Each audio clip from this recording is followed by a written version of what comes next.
It was supposed to be routine. Another congressional hearing added to a long list of hearings that rarely leave a lasting impression.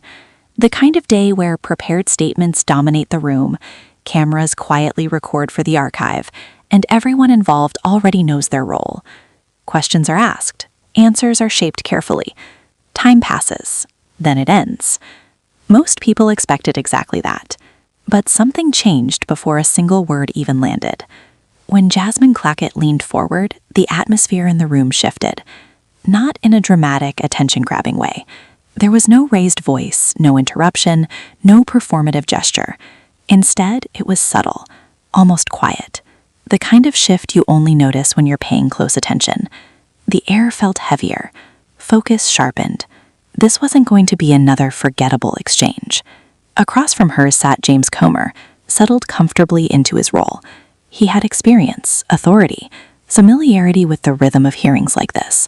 For months, he had occupied the position with confidence, controlling the tempo, guiding the narrative, and commanding the spotlight. The gavel was his. The structure was his. The expectation was that things would proceed as they always did. What followed caught nearly everyone off guard, not because it was explosive, but because it was precise. Jasmine Crockett didn't rush. She didn't fill the space with noise. She allowed the room to settle, allowed attention to concentrate. When she began, her tone was measured, calm, controlled. At first, it sounded like a standard question, polite, familiar, the kind of inquiry that rarely leads anywhere unexpected. James Comer responded as he always did, confidently, comfortably. His words followed a familiar pattern, phrases designed to project seriousness without committing to specifics. It was a style that had served him well. In hearings like this, most questions are designed to move things forward, not slow them down. But Jasmine wasn't there to move things forward. She was there to narrow the space. With each follow-up, she reduced the room available for interpretation. With every clarification, the edges tightened. She didn't challenge broadly. She focused. She didn't argue emotionally. She anchored herself in specifics. Dates, records, public statements. Nothing hidden, nothing speculative. This wasn't an attack. It was something more effective. It was preparation. The room grew noticeably quieter. Not because people lost interest, but because they were listening. The exchange demanded attention. Comer attempted to pivot, leaning into familiar language about process and intent, language that sounds substantial but often leaves little behind once examined closely. Jasmine let him speak. That pause mattered. Then she introduced a single detail that reframed everything. A date, just one. She referenced when a claim had first entered the public conversation. Then she followed it with another date, when evidence actually appeared. No accusation, no commentary, just the timeline placed side by side. And then she asked a question that didn't raise eyebrows, didn't provoke outrage, didn't accuse wrongdoing. She simply asked how those two things could align. The hesitation that followed was brief, but noticeable. Brief enough that cameras caught it. Brief enough that the silence said more than words could. Comer responded, but the confidence that once anchored his delivery was no longer steady. His words sounded rehearsed in a way that didn't quite fit the moment. The shift was subtle, but irreversible. Jasmine didn't react. She didn't signal victory. She didn't press emotionally. She continued exactly as she had started, methodically. She referenced public records, statements that had been available to anyone willing to look. Not obscure documents, not classified materials. Information that had existed quietly while a very different narrative was being promoted loudly. At that point, it became clear to everyone watching. This wasn't a debate. It was a real-time fact-check. Every time Comer attempted to widen the scope of the discussion, Jasmine narrated again. Every general statement was met with a specific reference. Every abstract justification was followed by a concrete example. The structure of the exchange itself had changed. This wasn't about catching someone in a mistake. It was about revealing a pattern of claims that sounded persuasive until they were placed directly next to verifiable facts. The tension in the room thickened, not with hostility, but with awareness.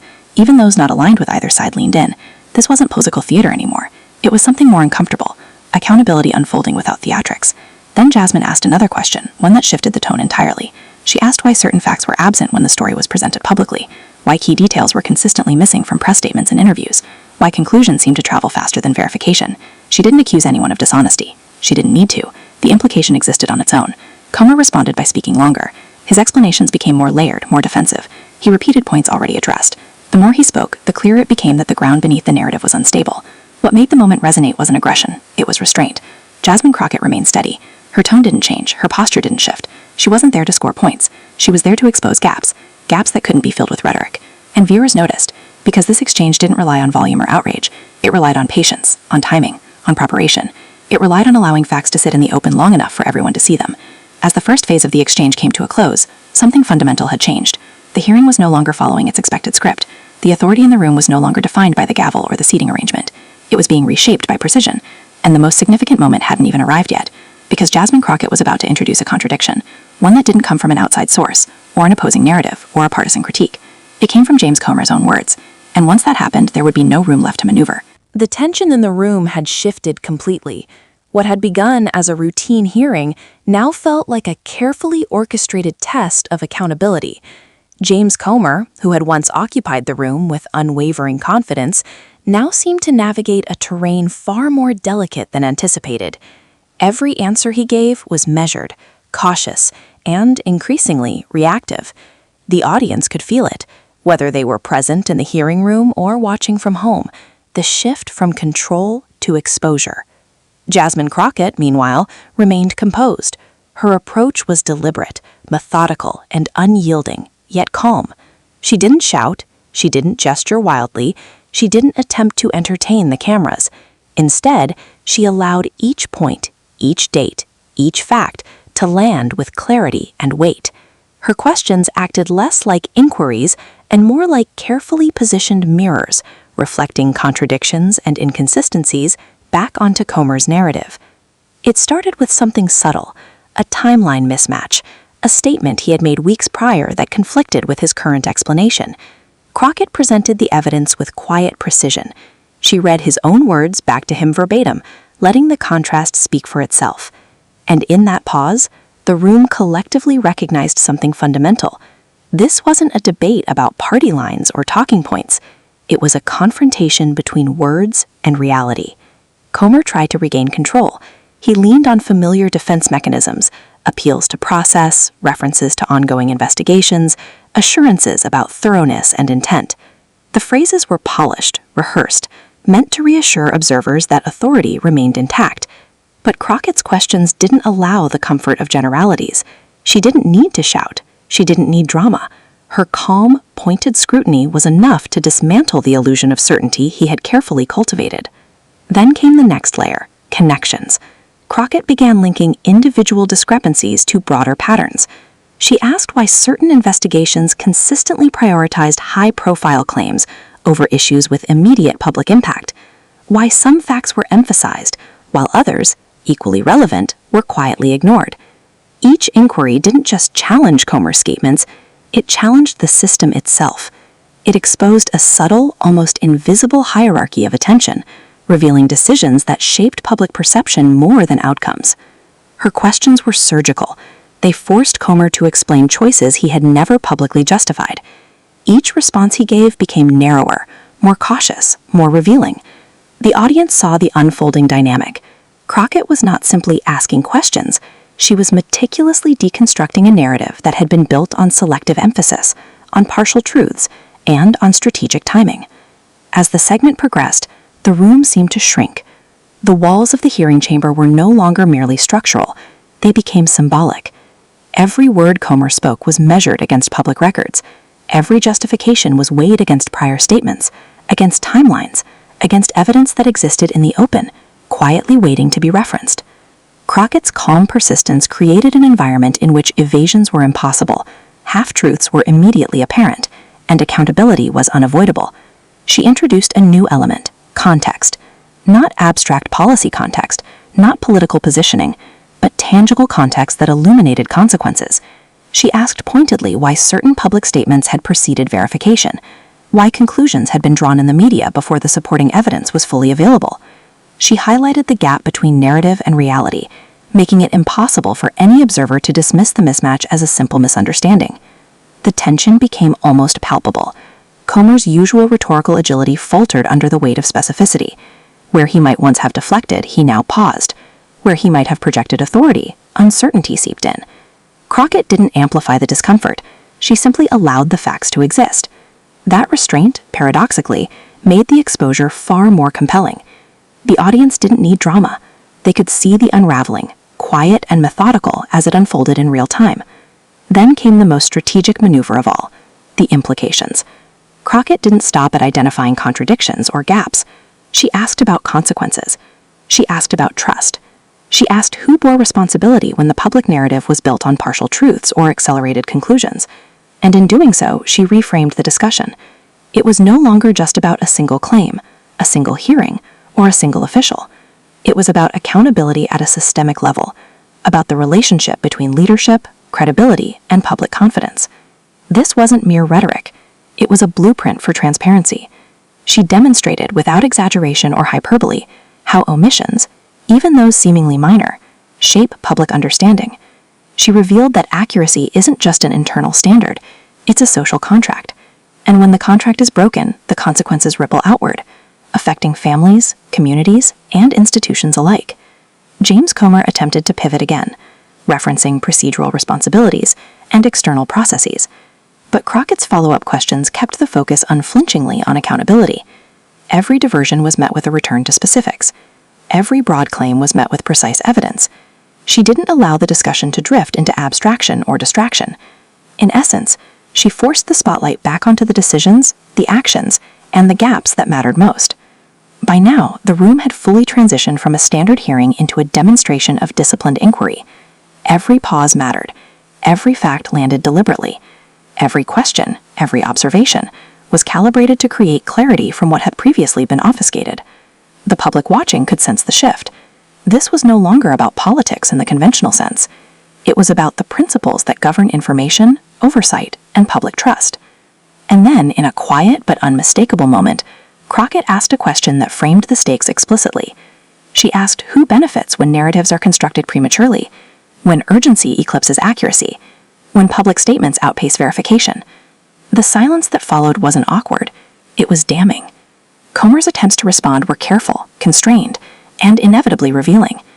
The audience saw a man confronting the weight of his own communication decisions, and the implications those decisions had on credibility, oversight, and public confidence.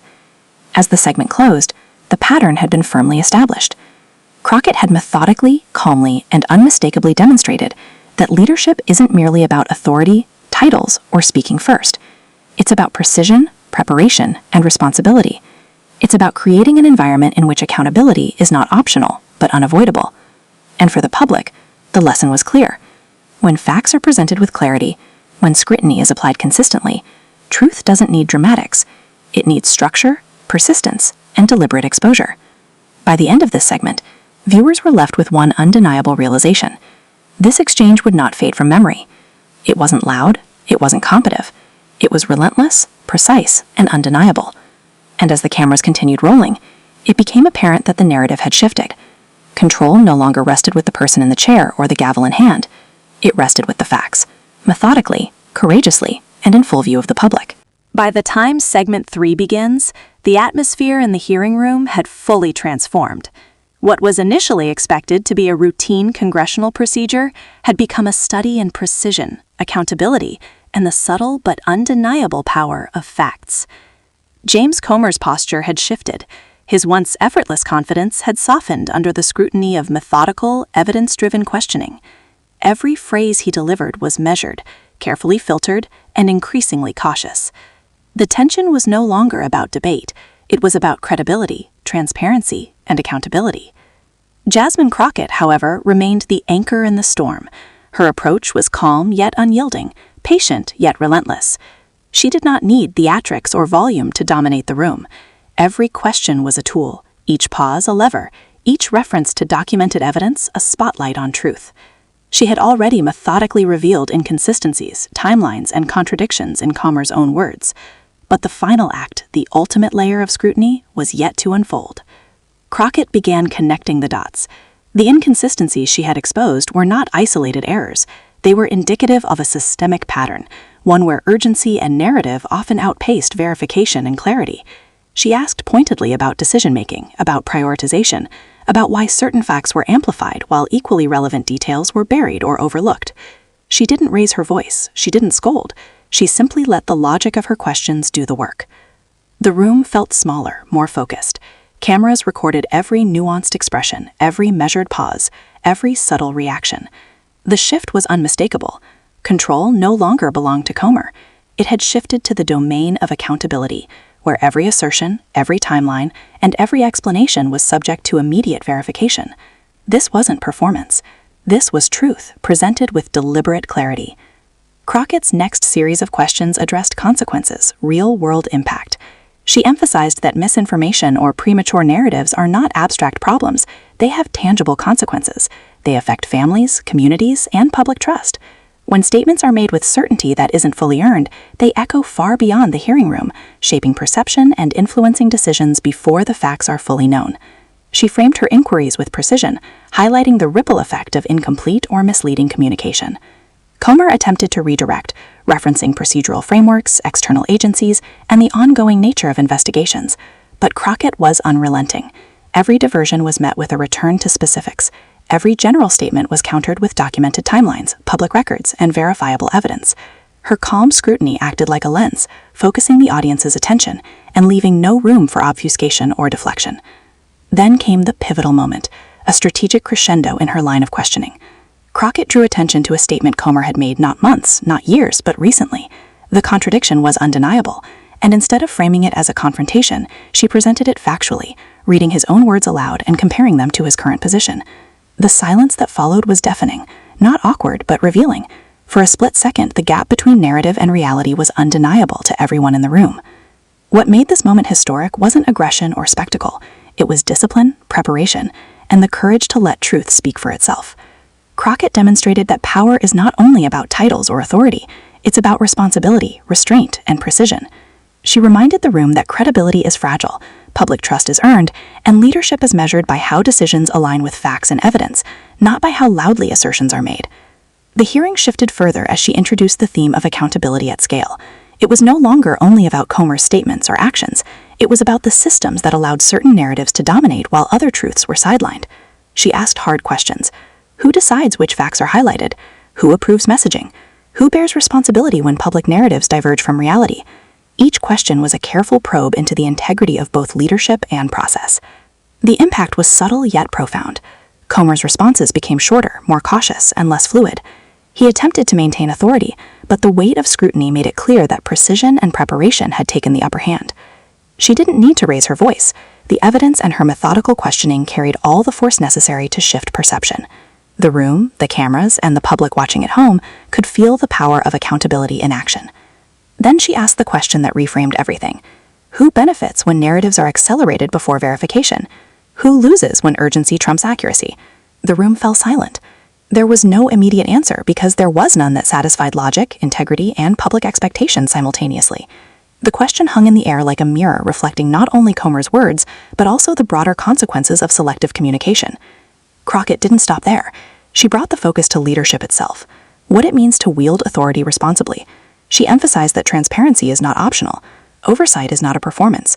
Facts cannot be selectively applied, and when leaders misalign communication with verified evidence, the harm is cumulative, affecting institutions, democracy, and public trust. Each observation was backed by context, evidence, and real-world examples of why accuracy matters more than spectacle. By now, the audience had witnessed a transformation. The hearing was no longer a predictable political exercise. It had become a case study in the disciplined application of facts over rhetoric. Viewers at home can see the effect of restraint, the impact of methodical questioning, and the power of letting documented truth dominate the narrative. The silence, pauses, and focused attention were more powerful than any shouting match could have been. The final act arrived as Crockett tied everything together. She addressed the long-term consequences of mismanaged communication, emphasizing public trust, institutional credibility, and the responsibilities of those in power. She reinforced that accountability is continuous, not situational, and that leadership is defined by how one navigates the tension between certainty and evidence. Each question, every reference, and every pause was intentional, reinforcing the notion that facts, calm, measured, undeniable, ultimately shape perception and influence public understanding. Comer attempted a last defense, referencing assurances about diligence, process, and future investigations. Crockett listened, nodded, and asked one final, simple, but profound question. How will the truth be preserved and communicated responsibly from here on? The weight of that question was undeniable. It wasn't rhetorical. It demanded a commitment to integrity over performance, to evidence over spectacle, and to accountability over convenience. As the hearing concluded, the gavel came down, but the moment didn't end. Clips of her exchange circulated immediately, not for drama, shouting, or confrontation, but for the rare demonstration of calm, methodical, and relentless adherence to truth. The shift wasn't just in the room, it was in the public conversation. Articles, commentary, and social media discussions emphasized preparation over performance, facts over framing, and restraint over theatrics. Jasmine Crockett's approach proved that power doesn't always manifest in dominance. Sometimes it manifests in patience, in discipline, in precision, in the courage to let facts, timelines, and documented evidence speak louder than any voice or showmanship ever could. What began as a routine hearing ended as a masterclass in accountability, a reminder that credibility, oversight, and integrity matter more than rhetoric, volume, or appearance. In the aftermath, the audience realized something profound. Leadership is tested not by appearances or quick talking points, but by how well it aligns action, communication, and responsibility. And in this case, one calm, deliberate approach had flipped the narrative entirely, demonstrating that truth, patience, and preparation can dismantle confidence built on selective storytelling. The hearing ended. The cameras turned off. The room emptied. But in the quiet aftermath, one lesson was unmistakable. When facts are allowed to breathe, when accountability is applied consistently, and when integrity guides every question and answer, truth doesn't just survive, it commands the room. This was the brutal fact check. Calm, methodical, relentless. A demonstration of what happens when preparation, clarity, and courage meet power, and a moment that would be remembered long after the camera stopped rolling.